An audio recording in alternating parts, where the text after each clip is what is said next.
Bezawada bar association court విధులను బహిష్కరించింది. కోర్టులో lift నిలిచిపోయిన ఘటనకు నిరసనగా న్యాయవాదులు విధులను బహిష్కరించారు. తక్షణమే లిఫ్ట్లు బాగు చేయించాలని డిమాండ్ చేస్తూ న్యాయవాదులు రిలే నిరాహార దీక్షలు చేపట్టారు.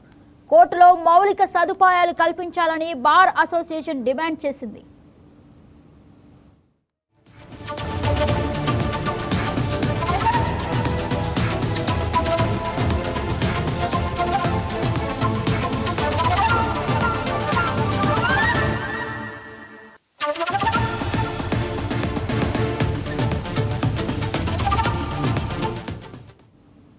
లిఫ్ట్ బ్లాక్ కావడంతో గంటన్నర పాటు న్యాయవాదులు అందులో ఇరుక్కుపోయారు. ఈ ఘటనలో 4 న్యాయవాదులు, 2 కక్షిదారులు అందులోనే ఉండిపోయారు. గాలి అందక ఉక్కపోతతో ఉక్కిరిబిక్కిరి అయ్యారు. దాదాపు గంట సేపు నరకం చవి చూశారు. బీబీఏ కార్యవర్గ సభ్యులు, న్యాయవాదులు హుటాహుటును విచ్చేసి లిఫ్ట్ను తెరిచేందుకు ప్రయత్నించారు. వీలు కాకపోవడంతో ఎన్డీఆర్ఎఫ్ సిబ్బందికి సమాచారం అందించారు. లిఫ్ట్లో ఇరుక్కుపోయిన వారిలో ఒక మహిళా న్యాయవాది ఉన్నారు. ఆమె 7 నెలల గర్భిణీ కావడంతో సహచరులు ఆందోళన చెందారు. ఆక్సిజన్ పంపించి గాలి అందేలా జాగ్రత్తలు తీసుకున్నారు. సాంకేతిక ఎన్డీఆర్ఎఫ్ సిబ్బంది ఎంతగానో కష్టపడి వారిని బయటికి తీశారు.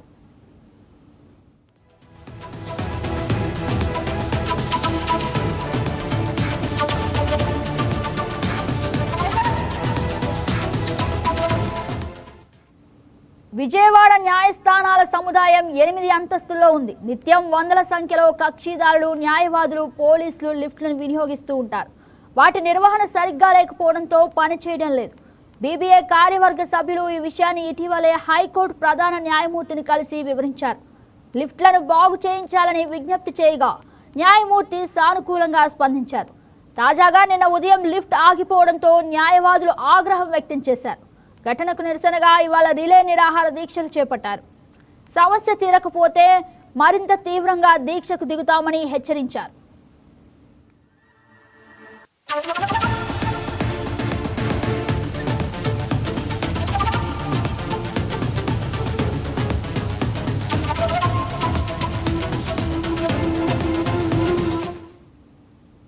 ఇదే అంశానికి సంబంధించి మరింత సమాచారం మా స్పెషల్ కరెస్పాండెంట్ దుర్గా ప్రసాద్ ఆకుల దీనిపైన స్పందిస్తారు.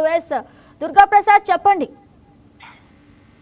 విజయవాడ కోర్టు కాంప్లెక్స్ లో నిన్న సాంకేతిక సమస్య కారణంగా లిఫ్ట్ ఆగిపోవడం జరిగింది. దానిలో 8 మంది ఆ సమయంలో లిఫ్ట్ లో ప్రయాణిస్తున్నారు. అందులో మొత్తంగా 4 న్యాయవాదులు అయితే ఉన్నారు. ఇంకొక మిగిలిన వాళ్ళందరూ కూడా కోర్టుకు సంబంధించి పనుల మేర కోర్టుకు వచ్చేసారు. వాళ్ళందరూ కూడా లిఫ్ట్ లో కింది అంతస్తు నుంచి 7వ అంతస్తుకి వెళ్ళే సమయంలో 6వ అంతస్తులో లిఫ్ట్ ఆగిపోవడం జరిగింది. దాదాపు గంటన్నర పాటు లిఫ్ట్ ఆగిపోవడంతో వాళ్ళందరూ కూడా తీవ్ర ఇబ్బందులు పడ్డారు.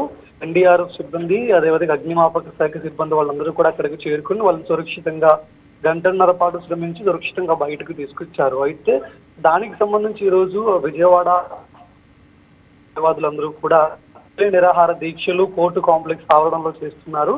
వెంటనే కోర్టు కాంప్లెక్స్ లో ఏవైతే పెండింగ్ వర్క్స్ ఉన్నాయో వాటితో పాటు మౌలిక వస్తువులు మరోసారి కల్పించాలి, లిఫ్ట్లు బాగు చేయించాలని కూడా వాళ్ళు డిమాండ్ చేస్తున్నారు. అయితే సమస్య తీరకపోతే నిరవధిక దీక్ష కూడా దిగుతామని న్యాయవాదులు అయితే ఈరోజు ఆ దీక్షలో చెప్పడం జరిగింది. మొత్తంగా చూసుకుంటే దీనికి సంబంధించి హైకోర్టు జడ్జిని కూడా ఈరోజు ఉదయం బార్ అసోసియేషన్ సభ్యులు కలిసి వెంటనే కోర్టు కాంప్లెక్స్ లో ఉన్న పెండింగ్ పనులన్నీ పూర్తి చేయాలని కూడా చెప్పారు. ఎందుకంటే ప్రతిరోజు కూడా కొన్ని వందల మంది కోర్టు కాంప్లెక్స్ కి వస్తూ ఉంటారు. వాళ్ళందరూ కూడా వాళ్ళ పనుల నిమిత్తం లిఫ్ట్లు కానీ మిగతా అన్ని రకాల సౌకర్యాలు వినియోగిస్తూ ఉంటారు. అందువల్ల కోర్టు కాంప్లెక్స్ లో చాలా పెండింగ్ పనులు అయితే ఉన్నాయి. ఎప్పటి నుంచో కొంచెం రిస్క్ గా ఉన్నాయి. దానికి సంబంధించి ఇంతకు ముందు కూడా భారత సభ్యులు తెలియజేసినప్పుడు కూడా అలాంటి యాక్షన్ తీసుకోలేదు. తాజాగా ఈ ఘటన వెలుగు చూడడంతో మొత్తంగా అందరూ కూడా వెలుగు చూస్తారు. అయితే ఒక కోర్టు కాంప్లెక్స్ లో లిఫ్ట్ ఆగిపోవడం, లిఫ్ట్ బాగు చేయించాలి, నిరవధిక దీక్షకు దిగడం, దానికి సంబంధించి వెళ్ళి హైకోర్టు న్యాయమూర్తిని కలవడం, ఇదంతా కూడా ప్రజలకు కాస్త హాస్యాస్పదంగా అనిపిస్తుంది. ఎందుకంటే ఒక ప్రభుత్వ కార్యాలయంలో ఒక లిఫ్ట్ని బాగు చేసుకుంటే చాలా చిన్న పని. సో దానికి సంబంధించి న్యాయవాదులు రోడ్డు మీదకి వచ్చి ధర్నాలు చేపట్టి లిఫ్ట్ బాగు చేయించాలని ధర్నా చేయడం కూడా ప్రభుత్వ నెటిజన్ల నుంచి అయితే విమర్శలు వస్తున్నాయి. ఎందుకంటే లిఫ్ట్ బాగు చేయించడం అనేది చాలా చిన్న పని. ఎందుకంటే ప్రభుత్వం తలుచుకుంటే కోట్లలో ఏదైనా చేయగలదు. సో అలాంటి విషయాల్లో ఒక ప్రభుత్వ కార్యాలయం ప్రజలందరూ కూడా న్యాయం చేసే చోట ఉంది. అలాంటి ప్లేస్ లో లిఫ్ట్ బాగు చేయించండి అని చెప్పి న్యాయవాదులే స్వయంగా ధర్నా జరగడం అంటే ఏ విధంగా ఆ కోర్టు కాంప్లెక్స్ లో కానీ పరిస్థితి ఏ విధంగా ఉందో అర్థం చేసుకోవచ్చు. ఎప్పటికైనా కోర్టు కాంప్లెక్స్ లో పెండింగ్ పనులన్నీ పూర్తి చేసి అటు న్యాయవాదులతో పాటు ఆ సాధారణ ప్రజలకు కూడా కోర్టు కాంప్లెక్స్ లో ఆ కనీస సౌకర్యాలు కావాల్సిన మౌలిక వస్తువులు కల్పించాలని కూడా న్యాయవాదులు డిమాండ్ చేస్తున్నారు. ఎస్ ప్రసాద్, అంటే నిన్నైతే ఏదైతే ఘటన జరిగిందో ఆ ఘటనకు సంబంధించి న్యాయవాదులు అయితే ఖచ్చితంగా సమస్యను పరిష్కరించాలి అని అంటున్నారు. అసలు దీని పట్ల అధికారులు ఏ విధంగా స్పందిస్తున్నారు? గవర్నమెంట్ కోర్టు కాంప్లెక్స్ బిల్డింగ్ ఏదైతే దానికి ఒక కాంట్రాక్ట్ ఏజెన్సీ ఉంటుంది. ఆ బిల్డింగ్ నిర్వహించే కాంట్రాక్ట్ ఏజెన్సీ ఉంటుంది. సో దానికి సంబంధించి పెండింగ్ చాలా పనులు, ప్రభుత్వ కార్యాలయం అనగానే చాలా పెండింగ్ పనులు కనిపిస్తుంటాయి. ఆ లిఫ్ట్ల దగ్గర నుంచి చాలా మిషన్లు పనిచేయకుండా కనిపిస్తుంటాయి. సో చాలా సాంకేతిక సమస్యలు కూడా వేధిస్తూ ఉంటాయి. పై అధికారులకు ఎప్పటికప్పుడు అర్జీలు పెట్టుకుంటారు. అయినప్పుడు కూడా ప్రాబ్లం సాల్వ్ అవ్వడానికి చాలా టైం పడుతుంది. ఈ లోపు జరగాల్సిన నష్టం జరిగిపోతుంది. సో కోర్టు కాంప్లెక్స్ రీసెంట్ గానే రీసెంట్ గా దాదాపు కొన్ని ఏళ్ళు అవుతుంది. అందులో అధునాతన సౌకర్యాలన్నీ కూడా కల్పించారు.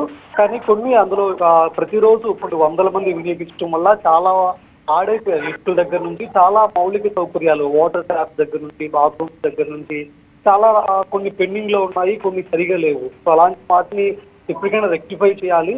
సో నిన్న దాదాపు గంటన్నర పాటు న్యాయవాదులు అందులో ఇరుక్కుపోవడం వల్ల ఏకంగా హాస్పిటల్ నుంచి వాళ్ళని రక్షించి బయటకు తీసుకురావడం, ఇదంతా కూడా కాస్త భయం కలిగించే అంశం. సో ఫ్యూచర్ లో కూడా లిఫ్ట్ ఆగిపోయి ఒకవేళ ఎవరైనా ప్రాణాలు కోల్పోయే ప్రమాదం కూడా ఉంది. సో ఈ నేపథ్యంలో ఆ లాయర్లందరూ కూడా రోడ్డు మీదకి వచ్చి ధర్నా చేస్తున్న పరిస్థితి. సో ప్రభుత్వం ఇప్పటికైనా స్పందించి సంబంధిత శాఖల అధికారులు ఆ పెండింగ్ లో ఉన్న పనులన్నీ కూడా పూర్తి చేయాలని కూడా వాళ్ళు డిమాండ్ చేస్తూ ఈరోజు రిలే నిరాహార దీక్షలు చేస్తున్నారు.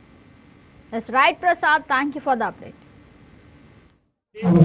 22లో ఒక 4 లిఫ్ట్లు మాకు అప్పచెప్పారు. తర్వాత ఇంకొక 3 లిఫ్ట్లు 7 లిఫ్ట్లు అప్పచెప్పడం జరిగింది. ఈ లిఫ్ట్లో ఈ కన్స్ట్రక్షన్ బిల్డింగ్ కి వాడాల్సిన లిఫ్ట్లన్నీ 4 లిఫ్ట్లు వాడేయడం జరిగింది. ఆ సర్వీస్ వాళ్ళు తీసుకోవడం జరిగింది. అప్పటి నుంచి కూడా ఆ లిఫ్ట్లు పనిచేయట్లేదు. తర్వాత ఇచ్చిన 3 లిఫ్ట్లలో కొంతమంది న్యాయవాదులు, కొంతమంది న్యాయమూర్తులకు, కోర్టు స్టాఫ్ కానీ విభజించుకోవడం జరిగింది. గత 2-3 నెలలుగా కొన్ని లిఫ్ట్లు 7వ అంతస్తు నుంచి 4వ అంతస్తుకి జారి పడిపోవడం, అలాగే డోర్లు మూసుకుపోవడం, పెద్ద శబ్దాలు చేస్తూ ఉండడం, ఈ విషయాన్ని ఎన్నో పర్యాయాలు మేము అధికారుల దృష్టికి తీసుకెళ్లడం జరిగింది. కానీ ఎటువంటి స్పందన లేదు. గత 15/4న అన్ని లిఫ్టుల్లో 3 లిఫ్ట్లు గట్టిగా మొరాయించేసరికి మేము ఎంహెచ్ఓ గారికి రిప్రజెంటేషన్ ఇవ్వడం జరిగింది. దాని తర్వాత హైకోర్టు సీజే గారిని కలవడం, అడ్మిన్ రిజిస్ట్రార్ గారిని కలవడం, వారు ఇమీడియట్ గా కొంత ఫండ్స్ రిలీజ్ చేయడం, దానిలో కొన్ని లిఫ్ట్లు బాగోవడానికి ప్రయత్నం చేశాం. కోనే లిఫ్ట్ వారు ఆ డబ్బులు రిలీజ్ అయినాయని చెప్పినా కూడా వాళ్ళు నిర్లక్ష్యత వహించడం, వాళ్ళ నిర్లక్ష్యం మూలానే ఈ రకమైనటువంటి టెక్నికల్ ఇష్యూస్ రావడం అని చెప్పి మేము ప్రగాఢంగా విశ్వసిస్తున్నాం. 5వ నెలలో 7వ నెలలో లిఫ్ట్లు పాడైపోయినప్పుడు దాని రెన్యువల్ బాధ్యత ఎవరు తీసుకోవాలి? ఎస్టాబ్లిష్ చేసిన కోనే కంపెనీ వారా, లేకపోతే ఆ నిర్వహణ బాధ్యత చూసేటటువంటి కోర్టు వారా అని చెప్పి నేను ప్రశ్నిస్తున్నాను. ఈ 8 ఫ్లోర్లకి సంబంధించిన లిఫ్ట్లో ఒక్క ఎలక్ట్రీషియన్ లేడంటే నమ్మండి, ఒక్క ఎలక్ట్రీషియన్ లేడు. ఒక కోర్టు లిఫ్ట్లకి అటెండెంట్ లేడు. దానిలో తీసుకోవాల్సిన జాగ్రత్తలు లేవు. జనరేటర్ లేదు. అలాగే మాకు ఏసీలు ఉన్నాయి, ఏసీలు పనిచేయవు. దాని గురించి అడిగితే మెయింటెనెన్స్ లేదంటారు. ఈ విషయం మేము హైకోర్టు వారి దృష్టికి తీసుకెళ్లాము. గత 2 రోజులుగా మాకు 4 రోజులు పని చేయకుండానే 8 అంతస్తులు ఎక్కడం జరిగింది. అప్పుడు న్యాయవాదులు పైకి వెళ్లి పడిపోవడము, వాళ్ళని మళ్ళీ అంబులెన్స్ పిలిచి తీసుకురావడం జరిగింది. అలాగే ఇవాళ మొన్న 2 రోజులు బాయ్కాట్ చేసినప్పుడు మేము సమస్యలు పరిష్కరిస్తామన్నారు. అలాగే 5 లిఫ్ట్లు అమల్లోకి వచ్చాయన్న ఉద్దేశంతో మేము మళ్ళా విధులకు హాజరవుతున్నాము. ఈ రోజున పొద్దున 10ంటికి ఒక లిఫ్ట్ లో 7 ఇరుక్కుపోయారు. దానిలో ఒక ప్రెగ్నెంట్ మహిళా న్యాయవాది ఉన్నారు. అందరూ 50 ఏళ్ల పైబడ్డవాళ్లే. ఒక ఆయన 70 ఏళ్ల ఆయన ఉన్నారు. గంటన్నర సేపు ఆ లిఫ్ట్ లో వాళ్ళు కూరుకుపోతే నాకు విషయం తెలియగానే నాకు కొంచెం